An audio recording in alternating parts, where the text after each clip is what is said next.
massive and large public subsidies. It's the only way we're going to have journalism again. It's the only way. And generally when you say that, people say, whoa, that's impossible. That's not the American way. That's going to lead to censorship and all sorts of horrible things. But as I'm going to explain to you in the next few minutes, and as our book explains in great detail with, I think, considerable evidence, subsidies are the American way. Subsidies are the democratic way in every functioning democracy in the world. And subsidies have to be our way, or we're going to go to a future that will be a golden age of propaganda, and it will be the end of representative government as we know it. But before we get there, we have to get through one fundamental myth that's quite inaccurate, but quite powerful, as myths tend to be. And that's the myth that in the United States, the news media, the press system, has always been the domain of business and Wall Street. It must always remain that way. That's the only way you can have a press system. And if the business community and Wall Street can't make money doing journalism, then you're not allowed to have journalism. You got to roll up the carpet and say, okay, we gave it a shot. Let's see if King George has any relatives. We can have him come over here and take over. We tried that democracy thing. Not going to happen. That's the sort of rating logic. If you can't make money at it, you don't get it. And that is wrong.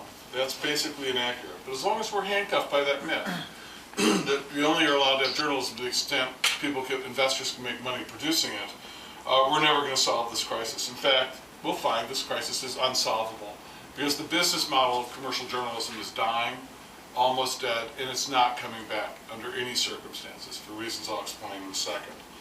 But I think what we need to understand then is the way we should regard journalism is not as a private good, not as something that is produced by competitors. They go to market, they sell it in competition, they sell ads, and they sell it to you, and they make money, and everyone lives happily ever after, and the free market works its magic.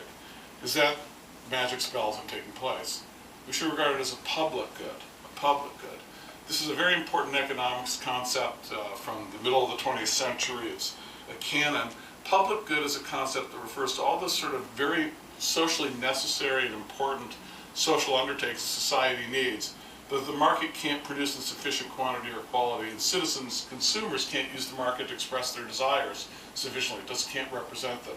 The classic examples of public goods are things like national defense, military spending, public education, national parks, police, basic academic research. If any of those things were left to the market, they wouldn't exist, or they would exist only in a small percentage of what we'd need to live in a free society. Take national defense, classic case. Let's say you three here live on the same block, and you said, okay, I need, the government's not doing national defense, I got to pay for myself. I'm going to hire Halliburton to protect my house. So I'm going to give them $1,000 a month to make sure I don't get invaded by a foreign country. And you live next door and say, hey, well, if Halliburton's covering him, I'm safe. They certainly can't take over my house if he's covered. So I'm not going to pay for national defense. I'll let that joker pay for me. And then he finds out this guy's getting a free ride. Why the hell am I paying for that? Bum, you pay, pal. I'm not paying. No one pays. And then if someone invades the country, takes over, we lose the country. End of story. That's why it's a public good. That's why governments arrange it. They set it up. Hopefully the payment to cover it's equitable. We're all covered. We either all get national defense or no one gets it. It's not something you can piecemeal cherry pick the people on a block. Either you're all covered or you're not. Likewise, public education. Left to the market, significant percentage of the population at all times in this country wouldn't have gotten much of an education. The market doesn't handle that one well. And so that's how we should understand journalism. Journalism is something that should be regarded as a public good, something we want and desperately need, but the market will not produce sufficiently, and individuals can't use the market to express their desires sufficiently. And the public good nature of journalism has been masked for the last 100 to 125 years because of the role advertising played to come to provide between 60 and 100% of the revenues that supported journalism.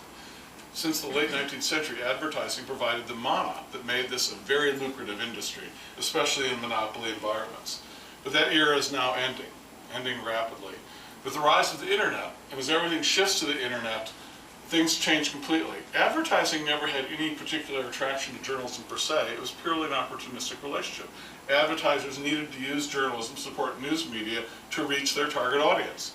But now as everything goes online, advertisers have 1,000, 10,000 ways to reach their target audience. Only one or two of them might be doing journalism. They might have better ways. In any way you slice it, the percentage of their money that's going to journalism is much lower, and the percentage of the revenues going to support journalism from advertising is plummeting. Last year, for the first time in its history, the New York Times reported that it received less money from advertising than other sources as revenue. under 50%. And anyone who knows newspaper economics, and I suspect we have some people in this room who do, know that if anyone had said any daily newspaper would get less than 60 or 65% of its revenues from advertising 10 years ago, or any time in the 20th century, that would have been considered nonsensical, unthinkable. Well, that's the future, my friend. That's coming. And it's not going to turn around. It's going to keep going that way. It's going to get worse and worse in terms of advertising for journalism. And then we're left with a very interesting question. If that's the case, if advertising is gone, it's not going to be a lucrative enterprise any longer. And this is only in the last 100, 125 years that advertising came to play this role. And this country's 230 years old. How did we do it the first 100 years? When we had, by all accounts, the richest, most diverse, most extraordinary print media in the world. How did we do it before advertising came in 1880, 1890, 1900? And the way we did it is that we had spectacularly large subsidies of newspapers and journalism in this country for the first 80 years of American history.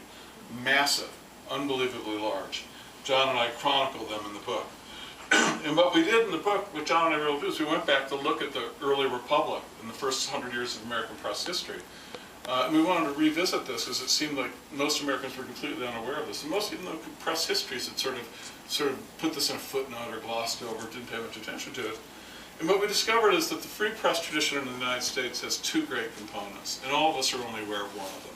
The first great component of the free press tradition is that the government should not censor news media, should not regulate journalists, it should not tell any newsroom what to do, it should not get in the way of anyone doing journalism or exercising freedom of the press. Something we all agree with. That's a core cardinal value.